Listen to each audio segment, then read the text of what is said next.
Hello, everybody. Welcome back to You've Been Josh with Josh. I am your host, Josh. Yes. Today's episode is sponsored by Martinelli's Apple Juice, the sweetest thing that will go in looking like piss and will come out looking like piss, just the same.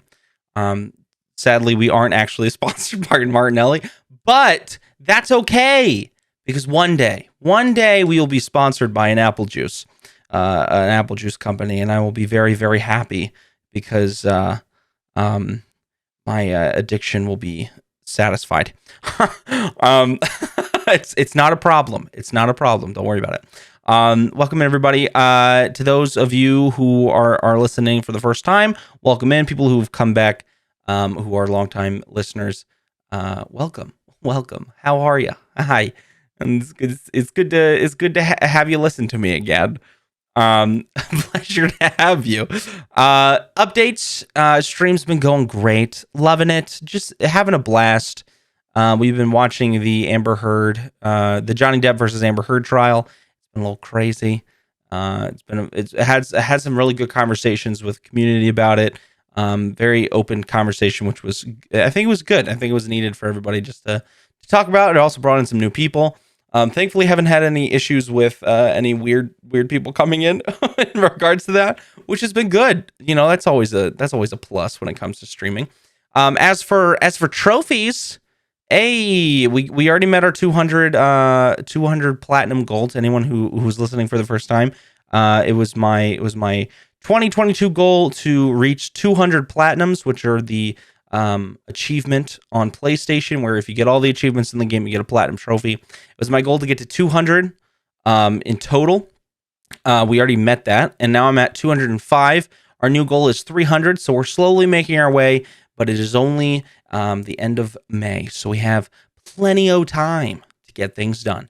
So we're making our way this way. But speaking of apple juice, speaking of food, speaking of things that are sweet and wonderful and just oh so tasty. Today I'm joined by the marvelous, extravagant, the immaculate, ChaoticGoodMage.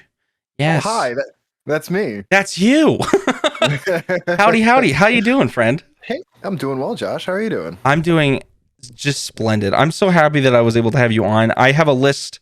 I have a little. I don't know if you do this yourself, but I have a little section of my Discord server that is just for me. Like, I have it just set to me, and I put all my notes and stuff in there and things that I need to get done.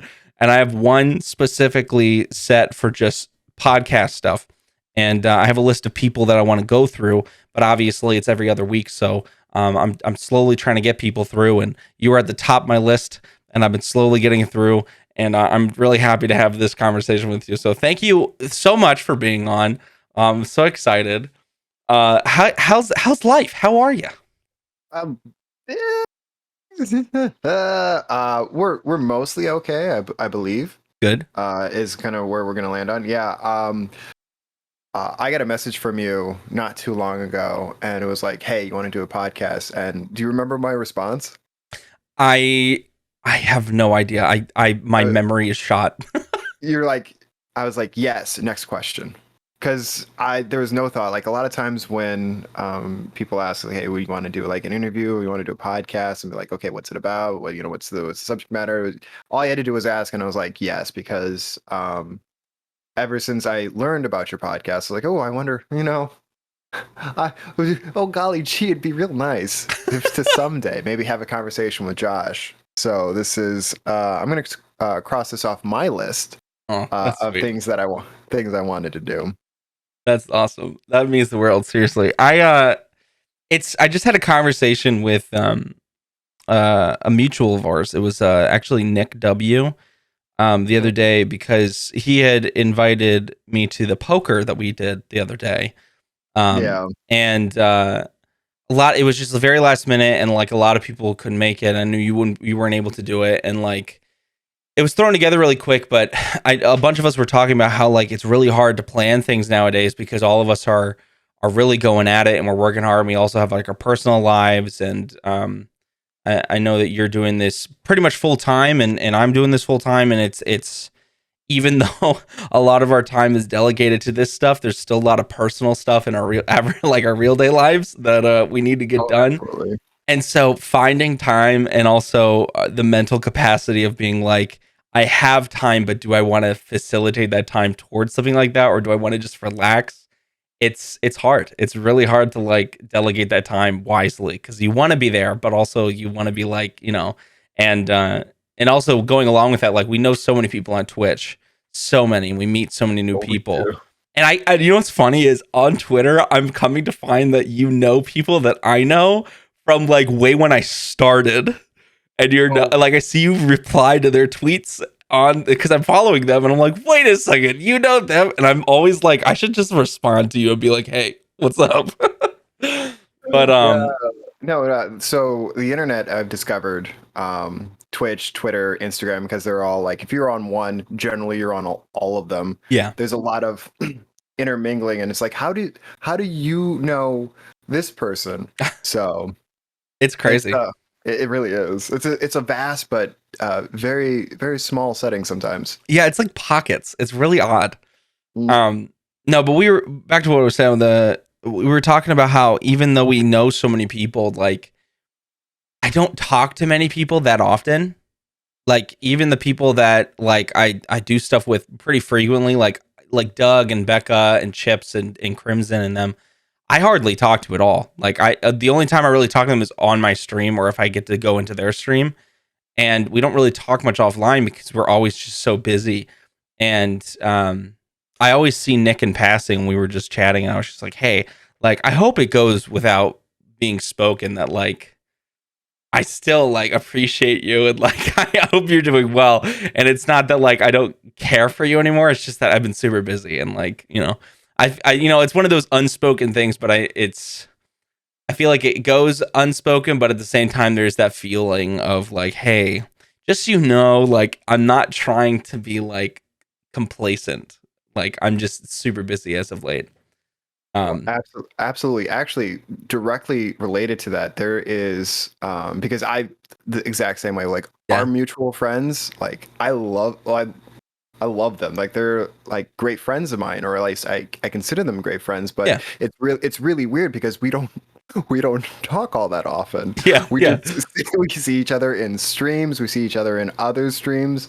Um, and there's a group chat of Nick, Doug, Andrew, and myself, and then like I think once every like 2 or 3 months. Like it's a very unused. It was used for like a very specific thing. Mhm. But I use that to just send them all the messages like, hey, you guys are doing amazing. Like I love seeing what you guys are doing.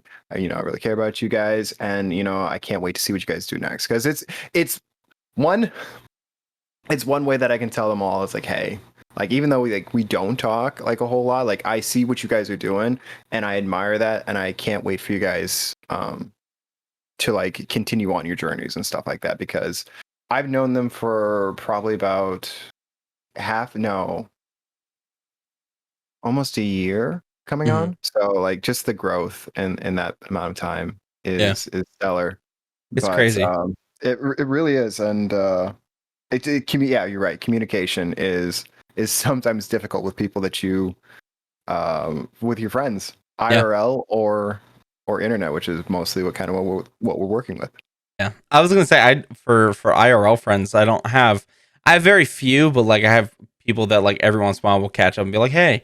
But I've come to find that now, um, a lot of my friends that I grew up with, I only talk to like once every 4 to 6 months, and it's just to check in and be like, hey, how you doing? How's life? And we have like a couple hour conversation over text, and then it's over, and then we do that like once every 4 to 6 months, and like that's enough, and we know it's not anything, but we know there's no ill will there. It's just like we're doing our own things. We hardly get to see each other because we're like states away now, and they're there, and we know that if we need somebody, we can call them. But like we respect each other enough to be like, all right, this person's just they're doing their own life. It's adulthood. Things are stressful. We're all gonna have bad days. Like we're all just trying to get by. And that's why one thing I just appreciate about you very very much. I mean, there's a lot of things that I appreciate about you. But one being is the fact that whenever I ask or anybody asks, how are you doing, Mage? You're always very honest with that answer. Every time you're just like, I'm okay. Like, there's things going on right now, but I'm gonna be fine, you know? And like Oh a yeah. lot of people will just be like, I'm good, even though they're like bad, you know? And it's an admirable thing to do because obviously, like, we don't want to burden anybody, but there's a difference between burdening someone and just being honest, you know? Because like if you're having a bad day, you can be like, yeah, I'm having a bad day, but I'll be fine. You know, like it's one of those days. But it's a different thing to you just come in and you're like, how are you? Like, you know, all of this stuff just happened, and you're just like, whoa, you know. There's a middle ground that you can hit with Oh that yeah, one, 100%. because you just be like, oh yeah, I'm doing good, I'm doing fine, but you're not being honest with yourself, and therefore you're not being honest with that person, and that's Mm-hmm. one of those things that I'm trying to make sure that I'm keeping track of, making Good. sure that I'm honest with that other person as well as myself. But yeah, it's just not like, hey, so all of a sudden, there's an info dump or things like that, and sometimes when like my roommates or my IRL friends will ask me, it's like, hey, like what's going on? I kind of think for a second. I was like, do you mind if I like info dump on you, just to kind of let you know, because I don't get to talk about these Yeah. things very frequently. Certainly not, as a more public figure. Yeah. Um, talking about on the platforms is um, it's hard to do. I'm not saying that it can't be done, but it's tepid water to walk through. Yeah. Um, and then usually once I get an okay, I was like, okay, here's what's going on. Yeah. And then it goes. No, I agree with that. I think how I've always prefaced it is if the door is open, you should still ask, but the door is open for you to be like, hey, do you mind if I talk to you about this? That this has been weighing heavily on me for a little while. And like then the other person can consent basically to be like, hey, yeah, let's chat. I have the time, I have the mental capacity to like facilitate the emotions that you're about to dump on me. I can do that because a lot of times we're all dealing with our own stuff. So when someone does that, and here's the thing, I feel humbled when someone's like they just message me out of nowhere and they're like, "Hey, all of this is happening." They start listing off. Like I feel humbled that they feel comfortable to talk to me, like they chose me to talk to. But there are some days where like you're dealing with your own stuff and that on top of it can just send you on a spiral, you know? And I think that is where the whole like no trauma dumping thing for Twitch derived from is like, hey, like we're all dealing with our own stuff, like we're trying to make sure that our mental health is in check. Like if there is a huge issue that you need help with, message me and say, hey, can I talk? And if I'm available, yes. If not, try someone else. Like I don't want to like push anybody away if they need help. Like here are the resources that you need, but also like, our own mental health is important. Cause I feel like I think the other thing that, I mean, it goes without saying, but as someone who, like you were saying, is more public on a platform with a bunch of people watching, um we're always kind of vulnerable in a sense because they're watching us but we don't get to see them, and so if they throw something at us, we can't it's hard for us to mask how we feel in that moment, whereas for someone else, if we say something, they're you don't see them, they can kind of deal with it in their own way. And I think that's the main point that I feel like a lot of people put that in like their rules and stuff for. But that's a touchy thing, It's like because you want people to feel like comfortable enough to, and if they need to share, but at the same time there needs to be a boundary that's set, so it's really hard. Exactly. And you can't solve every problem. And you Mm-mm. you have to realize that really quickly. Oh yeah, Um, 100%. but I mean, if you're well equipped to have like resources at your disposal, it's like I can't help you, but like here are some places that you can get help from. Yeah, I think that is going to be less of a burden for yourself, but also you're still helping somebody along the path. exactly. No, precisely. Um, wow, we really went deep there right at the bat. Oh, wow, let's only let's up from here. let's take a step back a little bit. Tell me about yourself. What got you into streaming? Tell me about your stream. Talk about you a little bit. Give me the rundown. Let the people know who you are. Who is Mage? Well, so my streaming journey started uh in about 2017 when I purchased a whole bunch of stuff. I got like a backdrop, I got a camera, I got a 4K camera. It was a very cheap 4K camera, but camera nonetheless. And I got a whole bunch of stuff because I want to make YouTube videos. Mhm. Um, and I can't remember what happened with that. I never got the ball running. It's like, okay, I'm going to do this. I'm going to do this. I'm going to do this. And I kept on moving goalposts. And then I don't know if you guys know, but I stream on an Asus Republic of Gaming laptop from 2014 because I got it starting my master's degree, and I was like, Mhm. I want a gaming PC, laptop, and also something that I can do homework on. And I never did it. I never played any games on it. Um, and the battery ended up um, dying out to where if it wasn't plugged in, it would just crash. And then sometimes it would just crash because a second goes by, it doesn't get powered. It's like, oh, nope, I'm not doing this. And then I said, once I get that changed, um, I'll start streaming. And so again, that was goalpost that I moved. Mhm. Um, and then the Panini happened, and all of a sudden, like I saw a shift of people going to the platform, and I was like, this is what I wanted to do like years ago. So I ordered a battery, um, and I changed it out. And when I changed it, a couple weeks went by. I purchased, I think, a ring. No, I didn't even get a ring light. No, yeah, okay, no, I got nothing else. I got a capture card. That's what I did. I got a Mhm. capture card, and then I played Overwatch. That was my first stream in October. It was October 4th because it was 10/4 um, of 2020. Was it 2020? Yeah, it was 2020. Yeah. Wow. So that's where I started. And did you play Overwatch on your laptop or was that on the console? That was the It was capture it card. was it was yeah, it was on the console. So I'm an Xbox Wow. player because I'm on a laptop. From 2014, and its capabilities are limited at best. So I've never really gamed on a PC. Um, but I was really good on Xbox. So Fair. Yeah, I grew up as a console person, so I like holding a controller more than mouse and keyboard. But I've played a couple games that like is made for mouse and keyboard, and I can see the appeal there because it's just very fluid. Like Astroneer, Astroneer is amazing on keyboard and is really bad on a controller.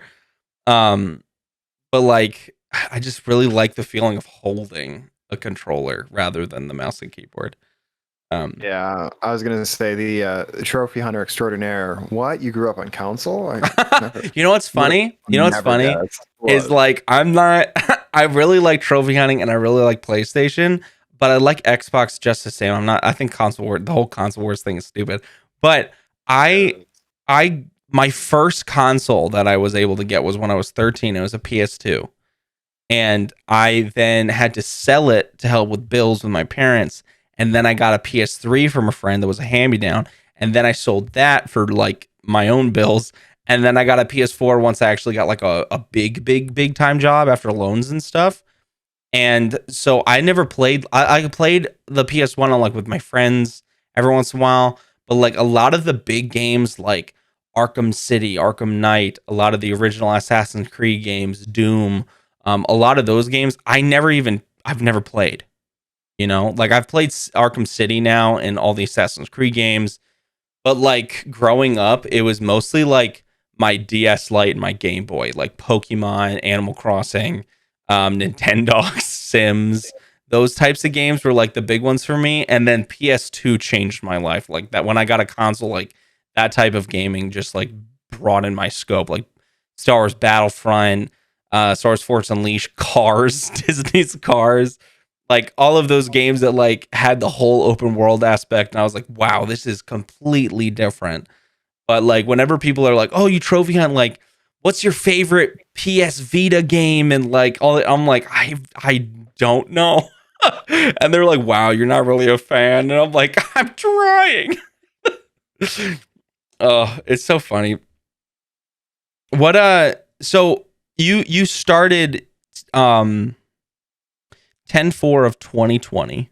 Yeah. You started playing Overwatch. What got you into cooking? Because to anyone who doesn't know, Mage is not only a wizard at games, but a wizard in the kitchen, and brews up some mighty good potions. No pun intended, but legitimately he brews potions.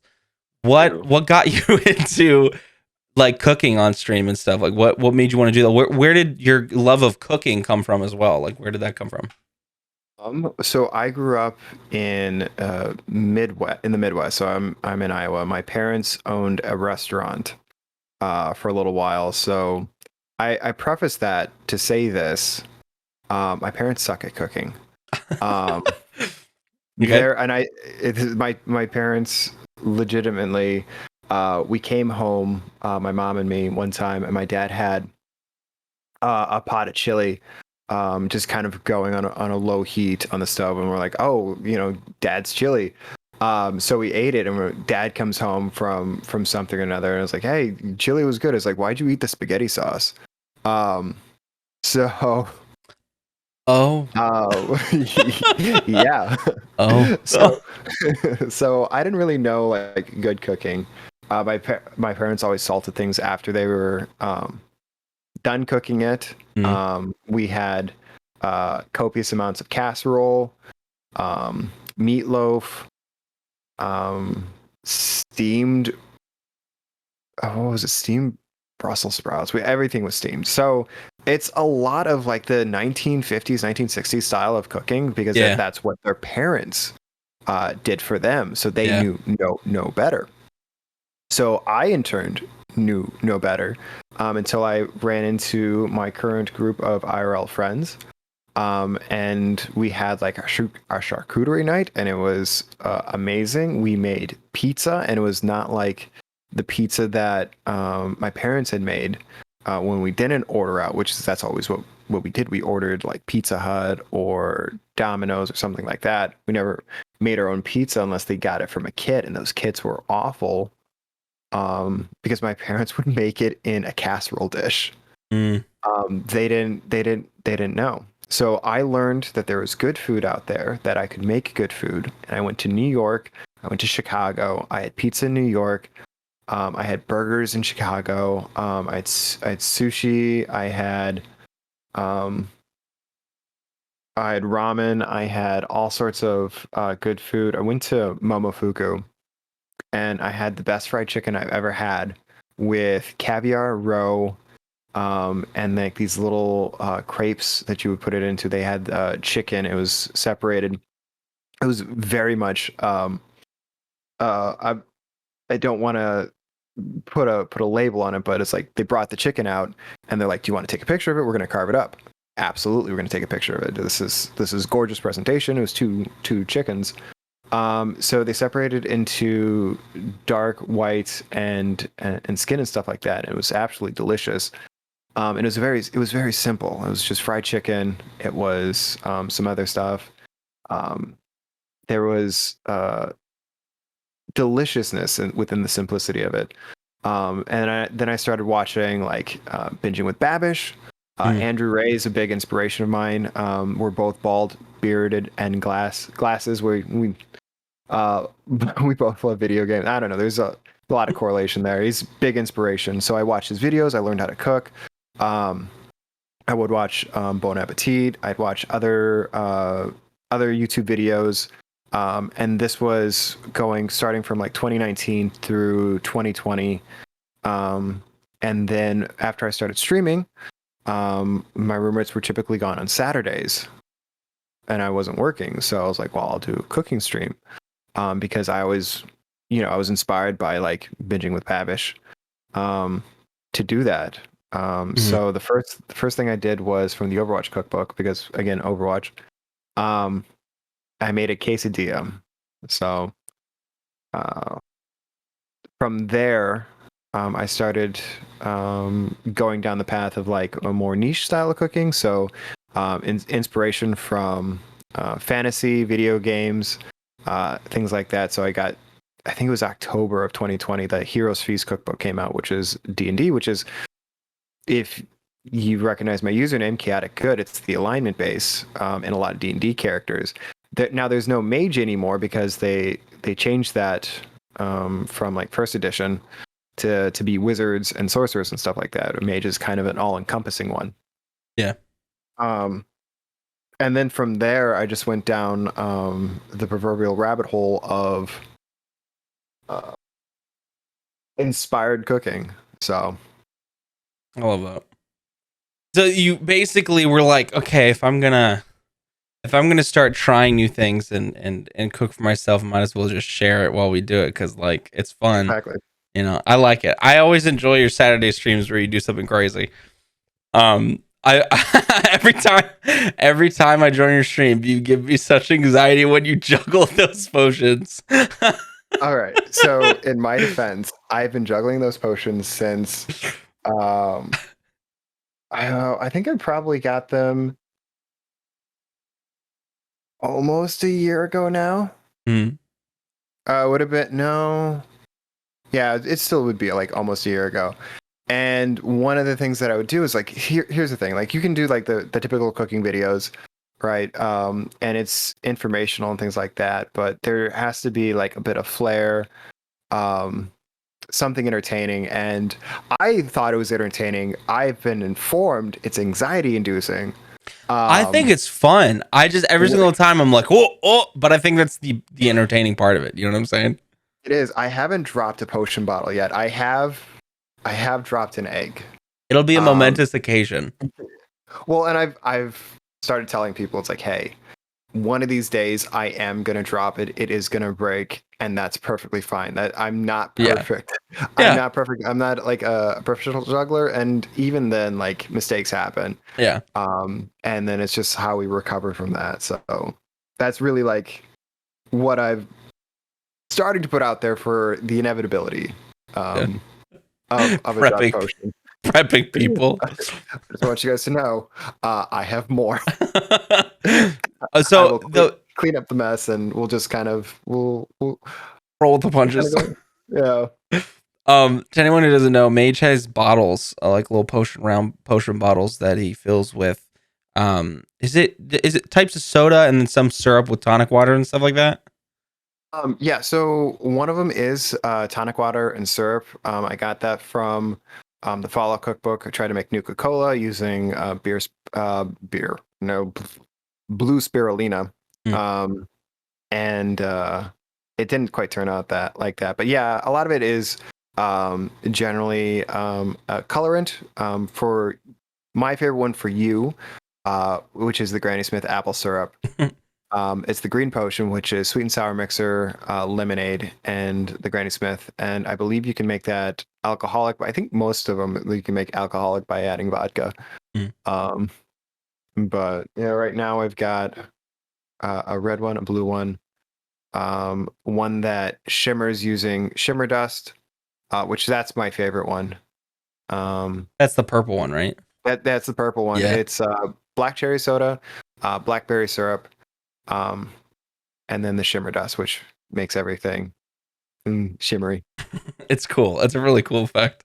I've seen people. There's an old TV show that I used to watch called Legend of the Seeker. I don't know if you've seen it.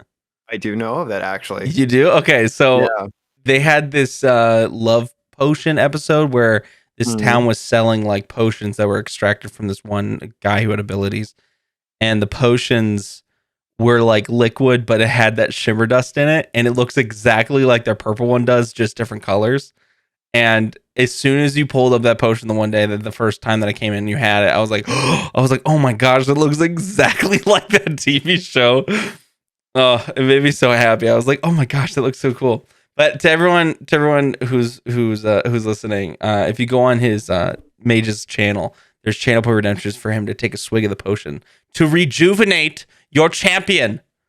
Exactly. I used to change the names like based off like what was playing. So like when I started playing Elden Ring, I moved it to Crimson Tears and Cerulean Tears. If it was Skyrim, it was Health Potion and Magic Potion. There was a couple times where I just like switch it up between like health and mana or red potion, blue potion, but now I just keep, the potion names. One, because it's easier. Yeah, that's fair. I love it though. uh, yeah, it's a good time. And some people, they will save their points and they'll make sure like I consume all of them. Like me. The one thing that I've done, and I wish I had a better stream setup for it, but what I do for the quote unquote invisibility potion, which is that failed experiment of the quantum cola, Hmm. because it's kind of like this clearish purple, so it was perfect for invisibility. I go to the properties of my camera, and I deactivate it a couple seconds after I drink the potion, and I disappear. I love that. So, but like if I could just, I don't know, like green screen or target remove or things like that, just to But make like myself a disappear. PNG of just like your setup with you not in the chair behind it, so you could turn off the camera in front and it would just be the picture behind. And then it's just like you just gone. Some of the things in the background might be moved, but it was to be funny. I like Uh, that. I'm writing that down. I might do that. I like it. That's such a fun idea. It's those little things that just those little creative things that make people stay, or they get get them excited. And I always love seeing people when they have like really cool channel point redemptions. The two things that I always look at when I go to someone new that I find is their panels and then their channel point redemptions. That, like, while I'm listening to them talk and just like getting their vibe, I really like to just look through their panels because I feel like that says a lot about a person, and their channel point redemptions, just to see what they have and like kind of get a feel for things. I always find those really interesting. Um, Yeah, I'm at a crossroads. I don't know if I want to be like minimalistic with my panels or if I want to add everything in. Is because I've got more that I can just add to it and just like create that sprawl yeah, of stuff below. But then it's just like I want to keep things concise because I want you guys to just stop by, kind of get an overall feel. I don't want to overwhelm. So like yeah. I get that one. It's hard too because like for some people who have like a bunch of things or they want to list like every single person who did something that month, and they have that the text space where they have like the small panel and then the text. Mm, It can get really full, but then like I've seen some people do it where it looks really nice. Like it's just I feel like it just depends on like what you have and what you've got going. exactly. But yeah, it is interesting. I put a lot of time into my panels because I really the one thing that I enjoy, one of the most enjoyable things for me with streaming is the graphic like branding of things. I really like designing the stuff on Canva. I have no previous experience with like designing stuff with Canva or like Photoshop and stuff. I kind of just taught myself over the years, but it's just so much fun. Like even if it kind of looks shitty, it's enjoyable. It's really, and we've been doing those art posters Oh, recently. They're no, so I much was fun. there. I was there. You mentioned Canva, and I was just like, Yeah. I've got my resume and cover letter working on Canva. Yeah. So, Canva's um, great. it is. Yeah. I need to work with it more. It's an interesting tool because like obviously it's free. Like there's the premium features are great, but they're not like needed. No. But it's a pretty cool tool. Um, Question on the food related stuff. How are you with hot sauce? Because I know you had the one hot spicy potion at one point, but like, what's your take on hot sauce? What kind of level of spice do you like, and what kind of things do you like to put them on? So, literally at my feet is the spicy noodle challenge noodles, which I eat for fun. Um, Okay. within arm's reach is an unopened bottle of the Eye of Scorpion hot sauce from Heatnist, which is um, where a lot of hot ones sauces come from. Okay. The spicy elixir included the last dab, um, because if you're gonna go spicy, why not go all out? I've done a hot ones wing challenge. I've done the hot chip. Oh, hey, look, it's the box that the world's hottest chocolate came in. I'd say I'm okay. I'm okay with All spice. right. Do you So partake in like throwing stuff on like your food when you're eating out? Do you like to put hot sauce on some stuff that when you're eating? So this is a completely different topic. It depends.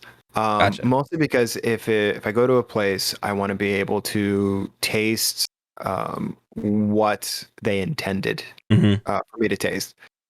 So a lot of times, maybe I'll switch off like a couple vegetables, take onions off, although I used to hate onions. Now I'm learning their overall place and taste features.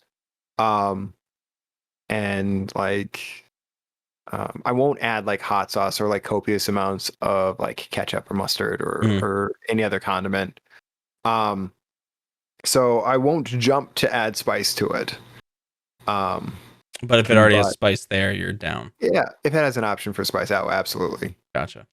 See, my dad loves hot sauce, and so does my wife Joy. She loves sriracha and like Tabasco sauce and some of the other hotter ones that we get, and like peppers and whatnot. And I like heat. I like heat, but it I think my max is like jalapenos and sriracha. Those are the two that like I can't go past heat wise with that. But also I have like a semi-traumatic experience with hot sauce when I was a kid that's kind of deterred me from trying anything like super hot again. When I actually talked about this I think a while ago in the podcast, but I was doing balloon animals for a fair at one point in time when I was younger, and they had one of the national hot sauce thing, the ones that have like the Rapture and the zombie apocalypse hot sauces and stuff. I can't remember what brand that is, but they had those hot sauces out and you could try them with chips, and they had the hottest hot sauce finish, like they had it in a row. So it went from like mild to like the hottest hot sauce in a row. Then right after the hottest, it would be like the mild salsa to the hottest salsa. So Mhm. my friend was like, "Oh, you should try this salsa. It's mild. It's really good." And they knew it was the hottest hot sauce, which was like the Rapture. And they're like, Oh "You my should try it." goodness. And so I was like, "Oh, salsa." And I took just like a big fucking dip because like it's salsa. You want a nice chunk of it on your chip, and it was chunky because it was a really hot sauce. And I put it in my mouth, and I was just like, "This is really tasty." And then it just hit me like a brick wall, and like I could feel my face getting really really flushed and red, and I was like, "Oh!" I remember running around just looking for water and ice cream, just being like, "Anybody, please!" And ever Oh. since then, I've been just like, "Nah, I can't, I can't do really hot stuff anymore." And it really Um, messed up my insides. I was so sick to my stomach. I think the only real visceral like reactions I've had have been with like the one chip. Um, the one chip really knocks me through a loop. Yeah. And I've done it 3 times. Gosh. Um, and the chocolate, the trick with that one was you had to split it into 12 pieces, and you had to have one a minute, and you would get like this capsation high, for lack of a better term, because your body was going through that heat process. And if you guys ever watch Hot Ones, Yeah. Sean Evans, which by the way I've described myself as a great value Sean Evans because we both are bald and beard. I love that show. So I do too. He's like it kind of has like a half life, and he's right. It's not really going to get worse. It's only going to get incrementally better Yeah. as you go on. Um, but when you said you were traumatized with food and with hot sauce, I actually had the same experience with a much milder item. It was Parmesan cheese. Really? It was powdered stuff. Mm. I think I was like 5 or something like that at the time, and like my sisters had pinned me down. I think the might have been a babysitter involved too. I don't know why they thought it was fun. But they just stuffed it all like down my face and like down my throat. And I was like, it was very powdery and like there was a big clump in there. I was like, so I Yeah. stayed away from that for the longest time. But I really love like freshly grated Parmesan now. Yeah. I just kind of move past that, but like when it comes to with hot sauce, yeah, absolutely. If I can find a hot sauce that matches the occasion, I will use it. Um, Yeah. so I do enjoy the spice life. Spice life. See, that's the thing. I want to slowly build myself there because obviously I know that after time I'll slowly build myself up to like do more. And Joy and I really like Thai food, and the one in town here is like they have like, oh, do you want it spicy level? Do you want it like 0 to 10?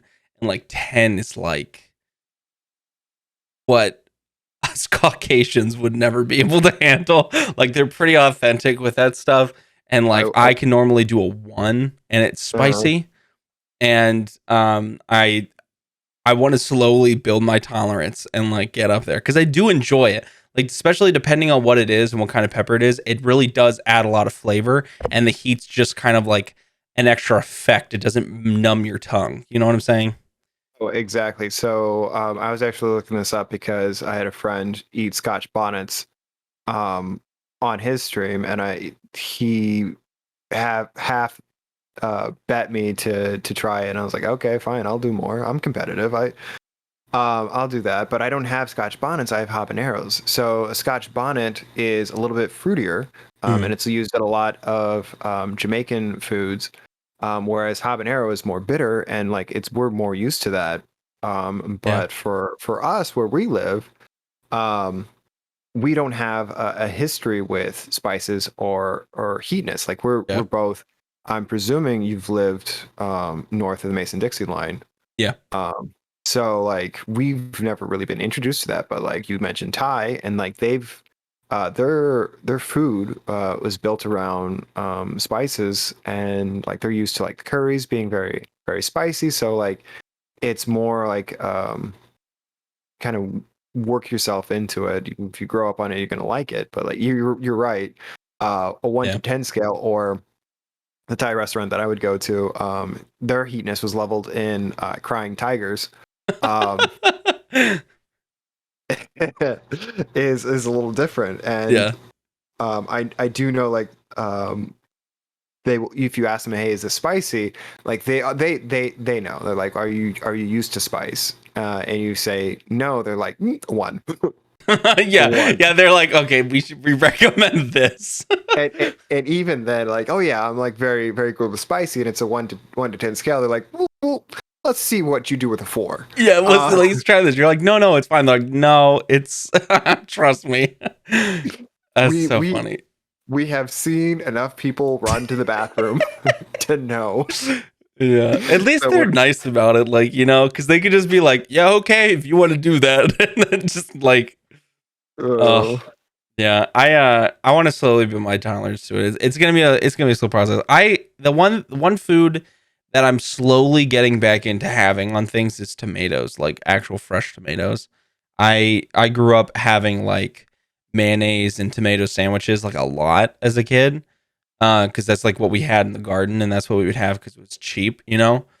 And I just had so many of those sandwiches, and it just got so like with just like the soggy bread, like with the tomato, that I just got sick off of them, and like it was too much. And so now, like I like marinara, I like ketchup, pizza sauce is totally fine.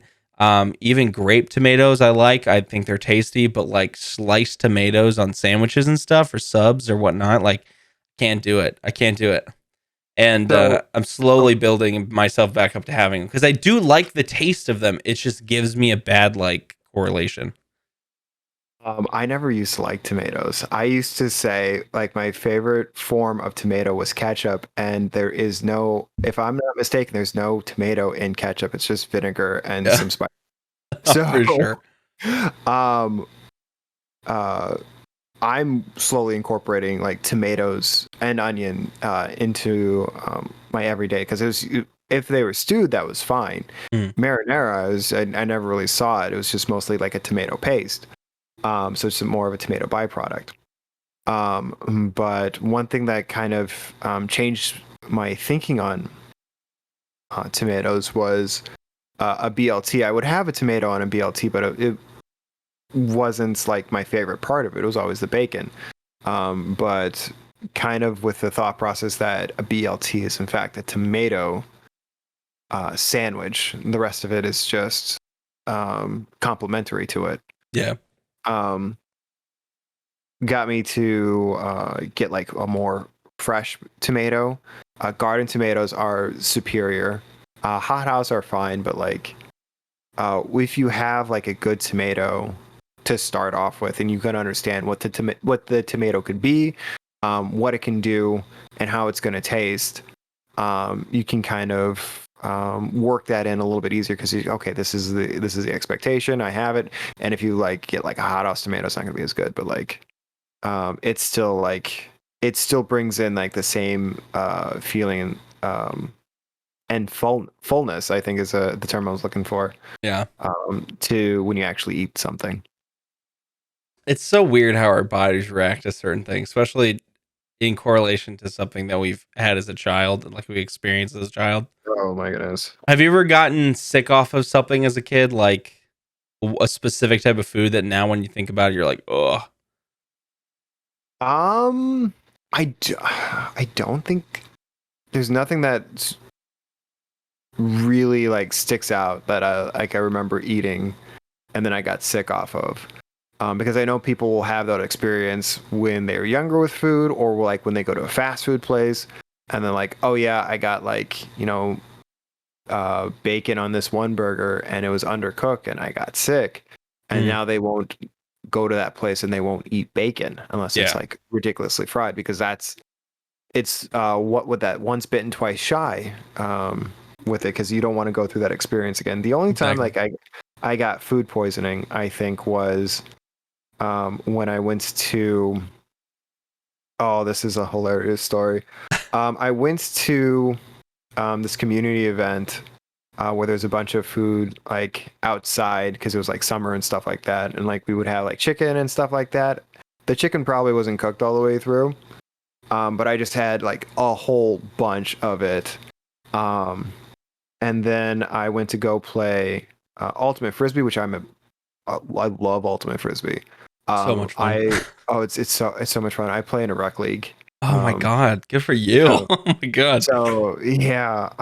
So I went to go play that, and I had like this 90-pound girl just like land exactly, because it was exactly where it needed to be on my knee without breaking it, but still caused it to swell.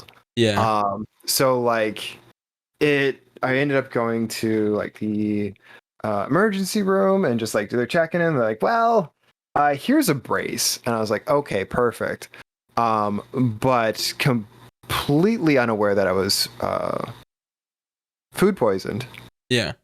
I'm just hobbled, and then once the food poisoning kicks in, I had to get to the bathroom, but I had to pull my leg because it was in this brace. Oh. And it was every hour on the hour. Yeah.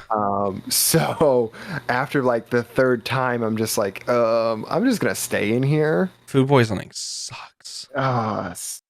But like even then, like that didn't like have like An effect on you or anything? An effect on me on anything. No, I'd still go back to have the same style chicken, except for I'll just kind of like I'll bite into it and I'm just like, is this fully cooked? Okay.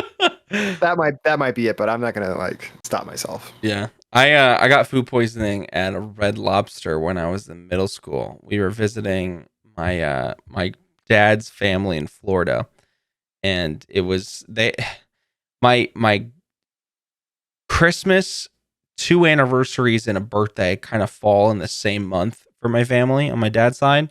So like we celebrate all at once kind of thing. And we went to Red Lobster as like a celebratory thing. And so it was like me, my sister, and my 2 cousins. We were just sitting in like on the one end of the table, and we got coconut shrimp, which is very sweet. And we were sharing it, but then also we got Shirley Temples, and we were joking around putting like sugar and stuff in it because we're kids, like whatever. And I was the only one who had the shrimp. Everyone else had like mozzarellas and fries. I like seafood. My cousins and my sister didn't. So I had the shrimp and the Shirley Temples, and I got food poisoning from the shrimp. And so that night I remember I woke up, and the Shirley Temples are important for the story. I woke up and I was like, man, my body feels dry. I really need water. And so I went out to the kitchen and I poured myself a glass from the tap, and I took a sip, and as soon as it hit my lips, I just projectile vomited into the sink. But it was red as hell because of the Shirley Temples. And so me as a middle schooler, I saw the red in the sink and I was like, I'm dying. I was like, oh my God, my insides. And so like I was absolutely scared. And there was literally like the night we got there was that thing. So there was the next day. And so they had planned a trip to Disney. They had planned a trip to like go to this place for like go-karting, and they had like set up a like an amazing race type thing at the mall where we were going to go try to find certain items, and I couldn't go to any of them because literally like you were saying, like on the hour I would have to go to the bathroom and I just couldn't go anywhere. And it was such a like I felt so bad. But my grandma, she has diabetes, so she doesn't go like for walks normally because it hurts her legs. And so for the entirety of that vacation, me and my grandma just watched TV together and like just hung out, which was really nice because it was a good memory to share with me and my grandma. But like whenever I smell coconut shrimp or like that type of thing, I get sick to my stomach. It's so bad. Oh wow, that sounds awful. It was so weird. And it's such a, like I'm glad it's such like a niche thing, you know? Oh Like yeah, no, coconut shrimp it isn't that popular. Like it's popular, but it's only at certain places, so it's not like I smell it a lot. But oh my gosh, it was such a weird like food poisoning is such a crazy thing. Oh, Oh it man. really is. I'm glad it hasn't happened to me more in life. Yeah, I'm happy for you that it hasn't because it's not fun. So, Mage, what is your favorite fruit? What is what is my favorite fruit? Yes. That is a great question. Thank you. I don't have like one set aside like a Fiji apple or something like that. Um what fruit do I like? There's one of my favorite fruits that I love just because it's so different, and that's a durian. I've never had one. Um so it is, did you ever play, I don't know if you have a Switch. Um but I was shown it in Legend of Zelda Breath of the Wild. There was durian fruit, which is like kind of, it looks like a pineapple, Yeah. but its spikes are bigger, and it itself is bigger, and it is world renowned for smelling awful. Yeah. Um, and its taste is um, it's very very different. Isn't It's it very different different. per person too? Like some people. No, it's different per person. You're right. But to my knowledge, the smell smells like a rotting corpse. Um, Beautiful. but I know, right? But it doesn't taste as bad as it smells. But it's I've kind of likened it to like the taste of like a firework. If you kind of imagine like the taste of like when a firework goes off, and it's kind of got That smell. that not sulfur, but like it's within the same vein. But Interesting. it's a very unique taste. So like whenever I go to like the Asian food mart to get some supplies, like I'll um the market is has a $10 minimum. So like a lot of times I'm just going there for like stuff that is like $4 or $5. Yeah. So I have to get something to bump it up because I don't carry that much cash. Um, and I'll see like durian on there. I was like, ooh, because I had durian when I was making the monster cake from Legend of Zelda, Mm. where I incorporated it into the frosting. You can use pineapple, or you can use durian, and I opted to go for the more flavorful kind. So I got a durian that was in the freezer, um, and then I kept it in my freezer for about a month. So it wasn't as quote unquote potent, but I was still prepared. I opened up all the windows. I made sure nobody else was around when I had this particular episode. So, but yeah, it's a very unique taste, and I like the uniqueness of it. So, That's fair. um, I think yeah, that's what I would go for. The close second, I think, would be like pomegranate. Oh, I pomegranate's really good. love pomegranate. Interesting. Hmm. Someone asked me the other day what if it wasn't apples, what would it be? And I think blueberries are like my close second. I Oh, really like blueberries. I do like blueberries. They're just I easy don't. to like throw in your mouth when you're just like need a snack. You can grab a few and just pop them. You Oh, know. that and grapes. Oh yeah, Yeah, frozen grapes. Oh, frozen grapes are something that I learned of like 5 years ago or something like that. And they're just like, did you know you could put grapes in the freezer? you don't And even think about that. they're mostly well here we never thought of like putting like ding dongs and Twinkies and stuff like that in the freezer. But have Yeah, you had a frozen ding dong? I have not. I'm not a huge fan of like Hostess stuff. Uh, it's pretty good. Oh, Thin Mint cookies Oh from yes, from Girl the Girl Scouts. Scouts. Oh yes, a Yeah, yeah, hundred yeah. percent, a hundred Put those percent. put those in the freezer, and those are delicious. Candy Um, bars as well. mhm. Oh, Oh yeah, there's a lot of things. You just put it in there. All of a sudden, it becomes cold and chill, and like the temperature and the texture yeah, changes just enough, and you're just like, okay, it yeah, just this makes is it different, you know. it does, and that just kind of like shows how much we like things based off of texture, temperature, and taste. So Yeah, like it just even like this smallest of changes. does so much. Yeah, it's true. It's true. That is Um, true. so tell me about your streams and stuff. Where do you have any personal goals for the rest of this year?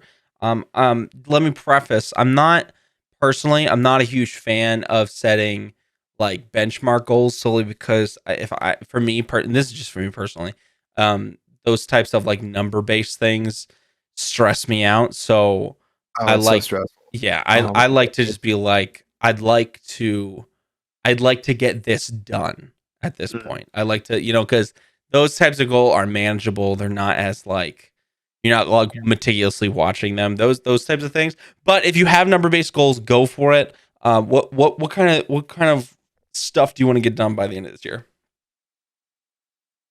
I think right now, currently, like the only thing that I have are within the realm of number-based options.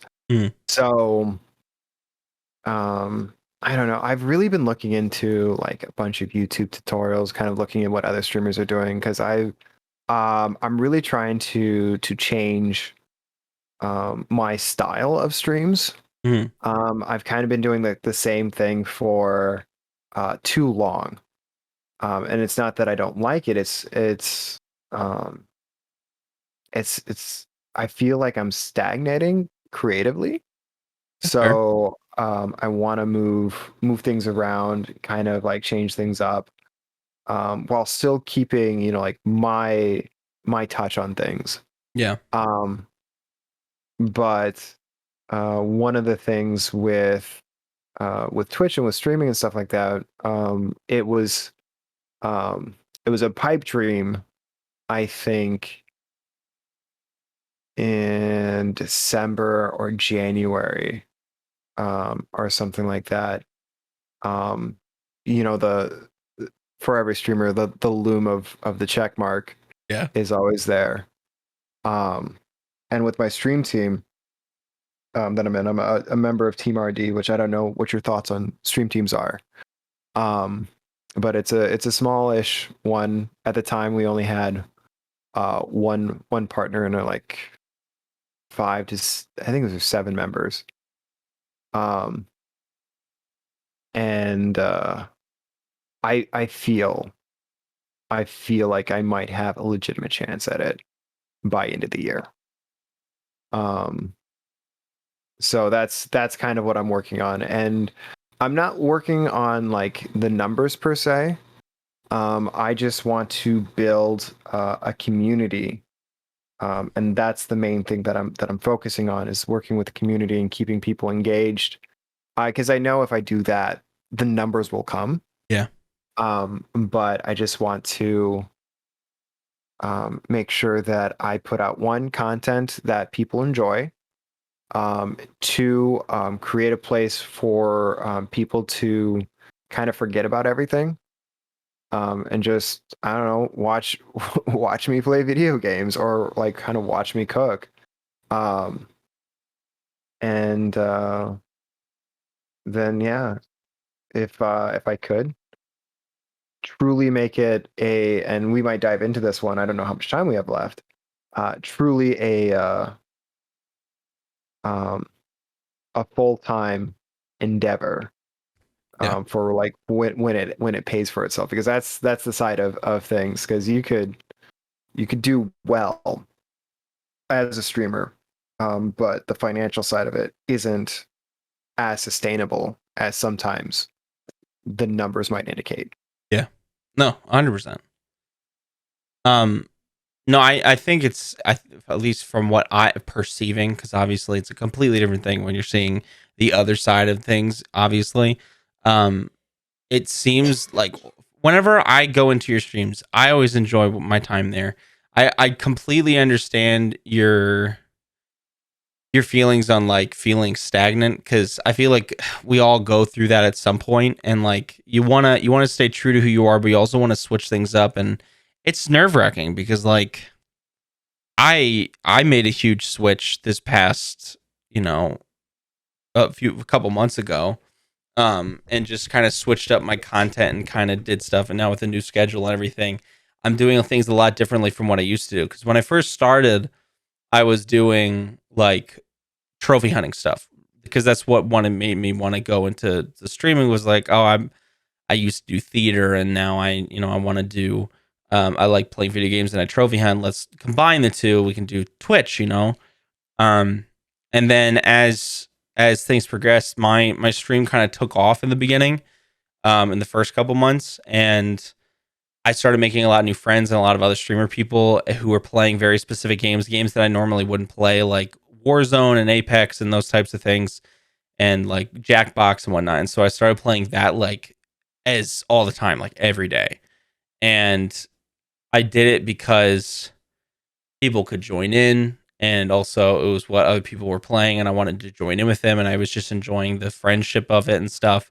But then I started like losing that interest in it, because like it wasn't really what I love to do, like I was enjoying myself, but like it wasn't me. Um, and going back to the whole trophy hunting route, but also kind of doing it more of as like a show, which is where I'm trying to go into, where it's like we have just chatting, we do wordles, we hang out, we talk, then I play a game that we're working on, or maybe an indie game, puzzle game, and then we watch some videos and hang out and chat for like the last hour or so. Um, that's where I'm trying to go, but it's so different compared to what I started out doing, that like I don't know if you've ever experienced this, but I've had some people who like started with me who've messaged me privately and be like, "Hey, you're not who you used to be. Like this isn't what I remember you doing. Like, like I don't know if you're like intentionally doing this to shut people out or blah blah blah." And it's like it was good to get that feedback, but also it's like it's nerve-wracking, because when you hear those things you're like, am I doing something wrong? You know? And especially with someone who's in the shoes that you and I are in, where this is like we're trying to do this full time, we're trying to make this into something bigger that we can become more financially stable. Um it's disheartening, because you're like, oh, I'm putting all this work in, and like people that like were there in the beginning, but like then you have to remind yourself that like people are going to come and go, Yeah. like as long as you're being, true to who you are and you're having fun with it, like you're saying, if you're putting out the stuff that you're happy with, and you're trying new things, you're doing things, eventually people are going to come, and they're going to come because for you, and they're going to stay because of you.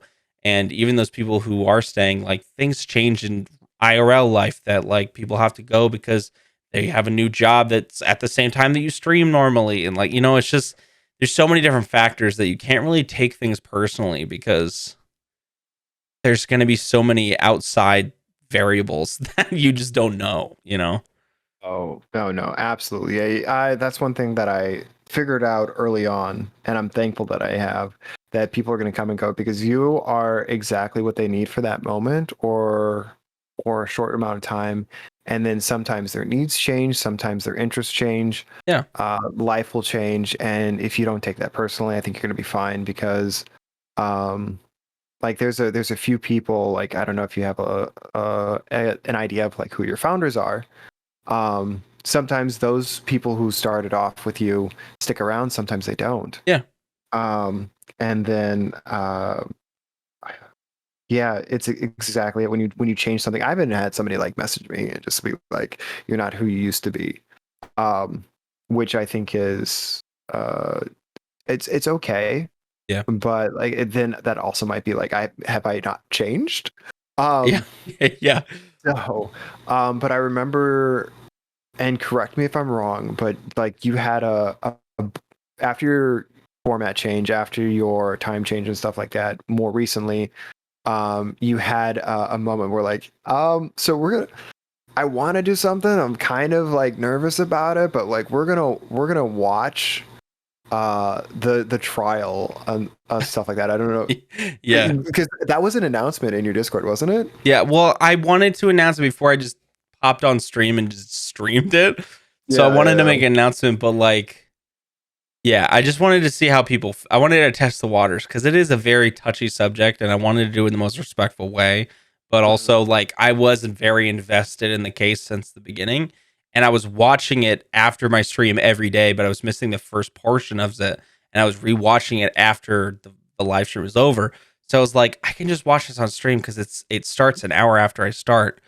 But like, we can have it as like a open communication, like open conversation kind of platform kind of way. But it was nerve-wracking because I was like, if I do this, it opens the door for a lot of trolls to come in or people who are very narrow-minded and coming Mm, in and just being like, fuck them or fuck her or fuck it. I mean, like, and I was worried about that, but also I was like, it's if it happens, I can ban them, like it's yeah, an easy fix. It's just I didn't know how people would react to it. So I wanted to make an announcement about it. yeah, yeah. It's kind of scary when you change things up and you do something that is uh not conflict, volatile. Yeah. Volatile is the one I'm looking for. So for I think for what we do and like for most of like what our circles do, we don't really go into that style of content making. Um, but like it is, yeah, it boy, it's scary sometimes. It's scary to sometimes to change. First of all, to change. Yeah. That's the one. Yeah. But two, it's like uncertainty, that and your ability to handle whatever may come, because you can, like you said, you're like, oh, I can just ban them or something like that, but like It's easier sometimes said than done. it is, and sometimes you're not prepared for those moments of where your patience, your candor, and your ability to sympathize, empathize, and to kind of like get down on a human level. Yeah. Are you always gonna have that as a streamer? Yeah. Um, and like if you yourself you're having a bad day, and somebody comes in and they test your patience, and like you normally would be like be reserved and stuff like that, whereas you might lash out. That's kind of like a fear of mine, because I sometimes I don't know like how I'll handle a situation till I get to it. Yeah. um but I've done a pretty good job of managing that, but I know it's like it varies person to person. Yeah. No, 100%. So And give me also one depends second. on the vibe of your stream too. You know, I I'm very fortunate to have like a kind of like a understanding on my stream where like I'm a goofball, but when it comes down to like things, if I need to be serious, I can be serious. And we have a lot of moments, and this is something that's been happening more frequently as of late, and it makes me really happy that we can have these conversations that are open and people are like, because like if you want to have a constructive conversation, you got to go into it knowing that you're not going to change anybody's opinion. Like you're going to this knowing that the person you're talking to or the group you're talking to, you're not going to change their mind. You might open their eyes to certain things and then they can make their decision to change their mind. But you shouldn't go into a conversation being like, I'm going to change their opinion. I want them to think the way I do, because it's not going to be the way it is. So I'm very fortunate enough to have this opportunity where I have a channel point redemption called Rant Screen. And sometimes when I'm passionate about something, I'll go on a little tangent and be like, all right, let me get back into the thing. And then someone will do like the rant scene and I'll go over and I'll get what's on my chest off.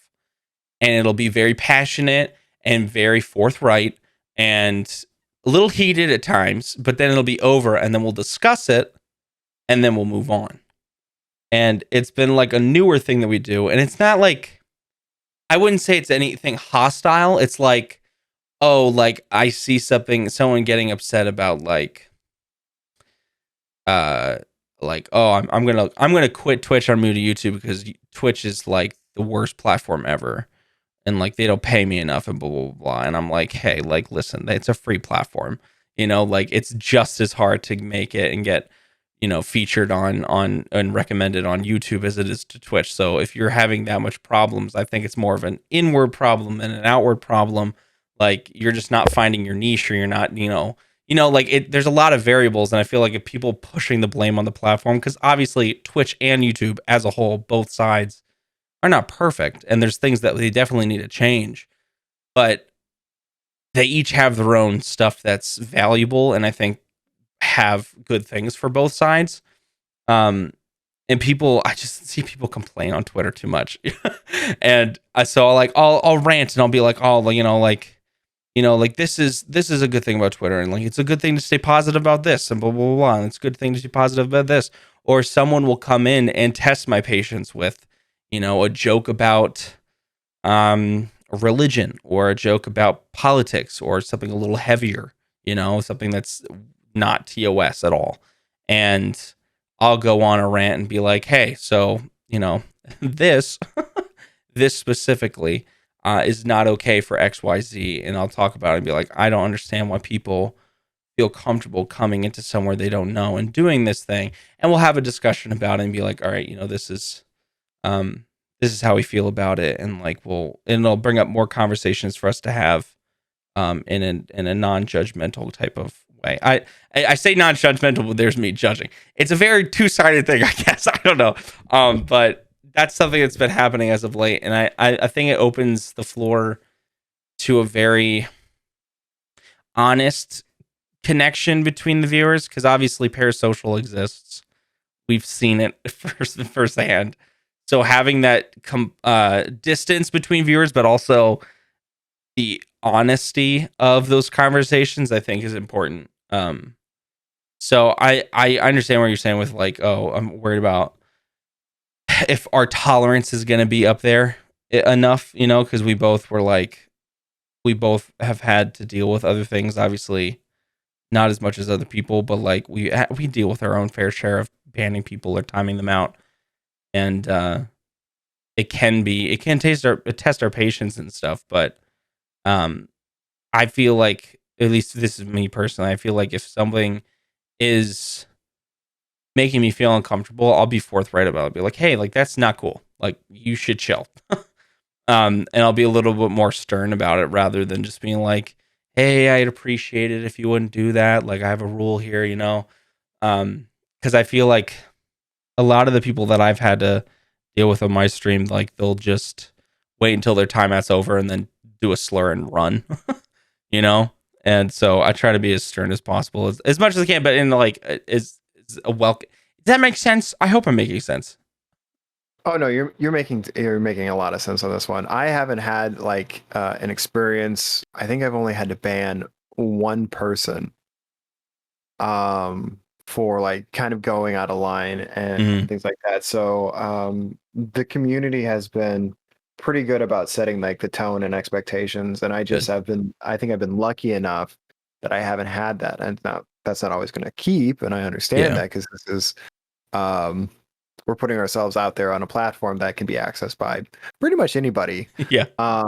So, and like trolls exist just for that purposes.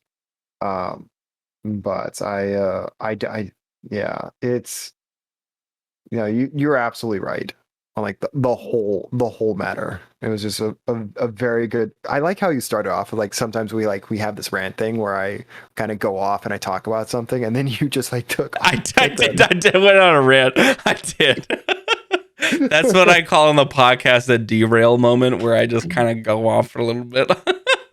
um, no, but like you're saying, it's hard because we prep ourselves and we watch videos and we get suggestions from other streamers of like, hey, in this situation, this is how we handle it. But it's different when it's in the moment because every situation is going to be different. So like you're like, oh, I'm ready, and my mods are ready for this situation, and then something happens. You're like, fuck, do we time them out? Do we do we delete the message and ban them? Like, how do we? It's always so interesting when something occurs. Yeah, Yeah. it's because I remember there for a while there was the hate rate stuff and there was Oh the yeah. botting and things like that. So you were prepped and you were ready for that. Like, what do you do? And like all of your preparation and your self training doesn't do for that situation when it actually arises. So like the second time around, yeah, you're a little bit better. I was like, okay, let me Yeah. just do this, and this. But like, yeah, It's all a learning curve. it really is. Yeah. That's so Uh, interesting. Twitch is an odd bean. but I do like the constant learning that you can Oh yeah. do and the experiences that you have with that. Not only by like doing things yourself, but like stopping into other streams, seeing how people do it, how they react, your friends, what they do, um, and like the stories that they'll tell you, and then it's how you incorporate that knowledge into your own user base, and sometimes you can make that into content. Um, but because I had a friend yesterday, a troll ended up in their chat, and like she was just like to the mods, don't ban them, don't ban them, don't time them out, let them do the thing. It's been so long since I've seen a troll.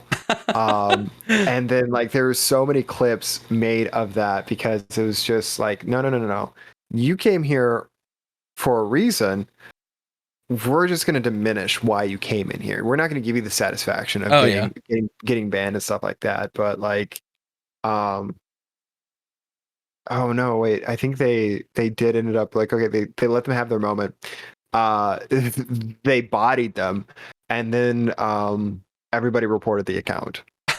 So, Yeah. um, but It's interesting to go back through because I've had like you ban all those ones that are like, oh, you want to become famous, like those things, and it's really yeah, interesting my to go through your ban list and see all the ones that have gone away because they're like the accounts are like suspended.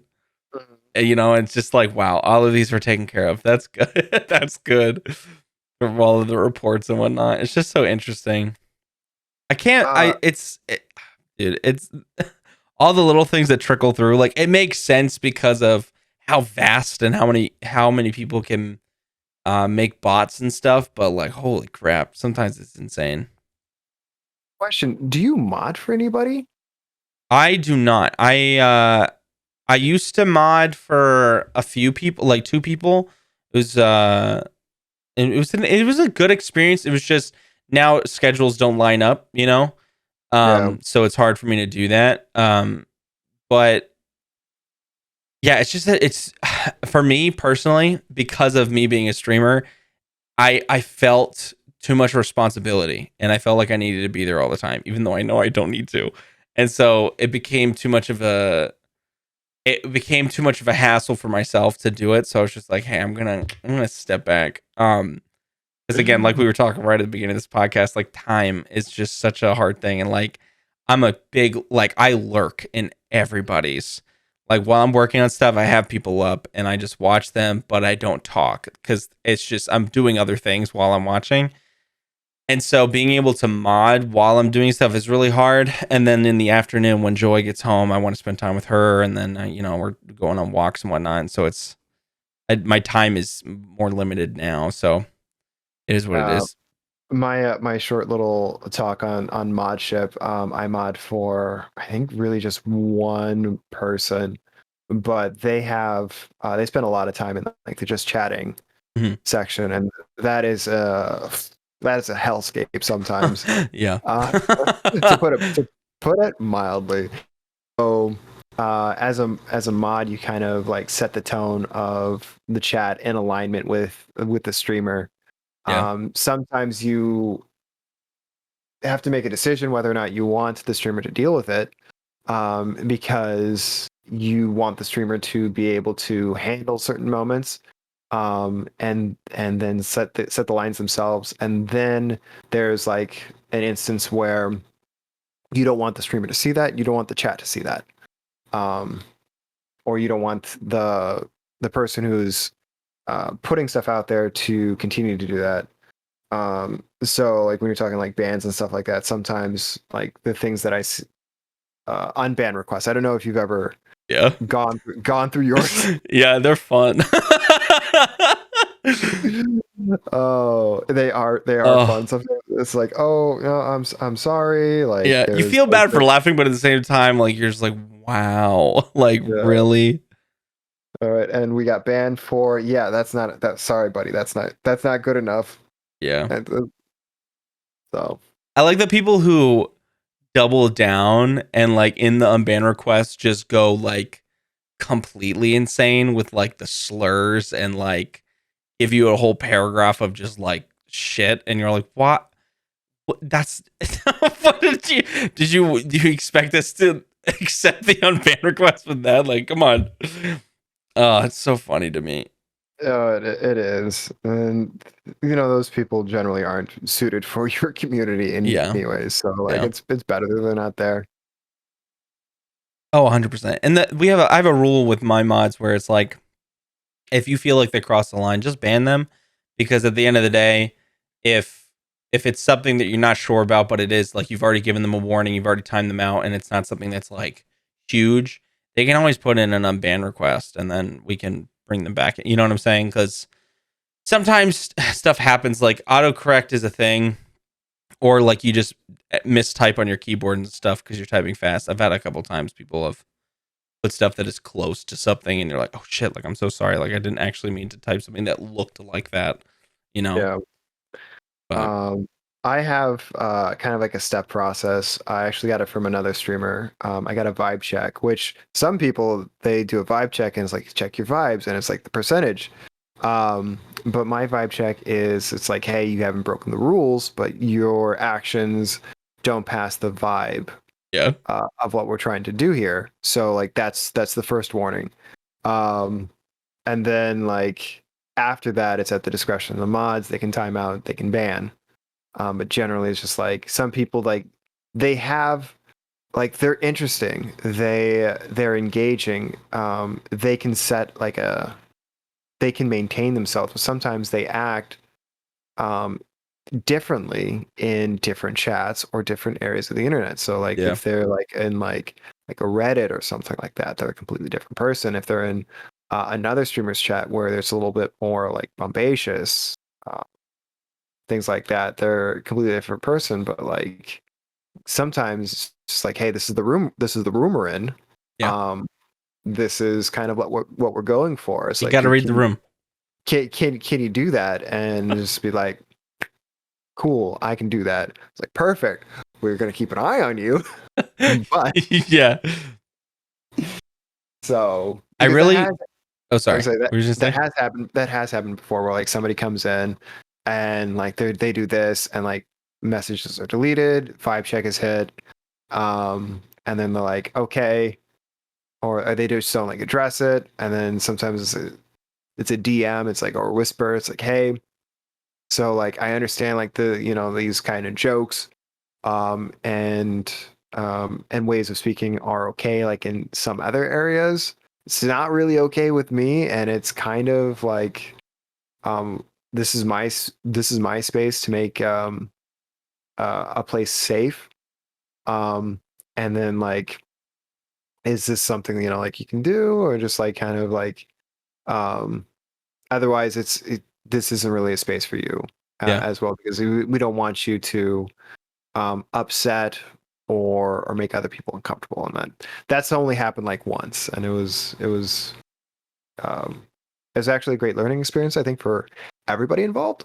So yeah. because And it it's was hard. It's hard to message those people. You know. it's a difficult conversation to Yeah, have. Exactly. It's like, oh 100%. boy. So what were you gonna say? I was just saying I was really happy that Twitch released those features to like mark people as suspicious activity. So you can be like those messages are like we're watching that person. So whenever they make a message, it comes up in like a specific color in your chat. So that way you can be like, oh, this is a message from that person. So we can watch their message specifically when they pop up. We can look at it right away. They just implemented that long ago in the moderator settings. You have to go to like the little cog wheel and stuff in moderator mode.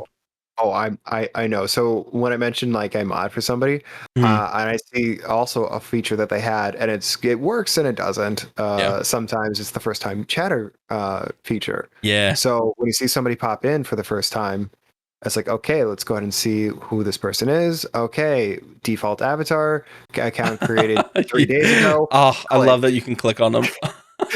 click, Yeah. suspicious. Um,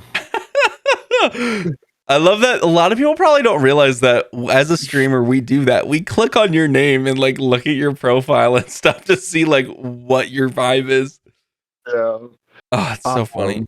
But then at the same time, like if we do that, well, this is like me as a streamer versus me as a Yeah. mod because I will check everybody out as as a mod. But Yeah. like when I'm a streamer, I generally don't do that. I leave that up to like the mods and stuff like that because I want to treat every person who comes into my stream exactly the same. Like I don't want to like Oh yeah. I only yeah do it when yeah like they say something that's like off because then like you're oh saying like to yeah check like okay like did you make your account out those oh types of yeah things.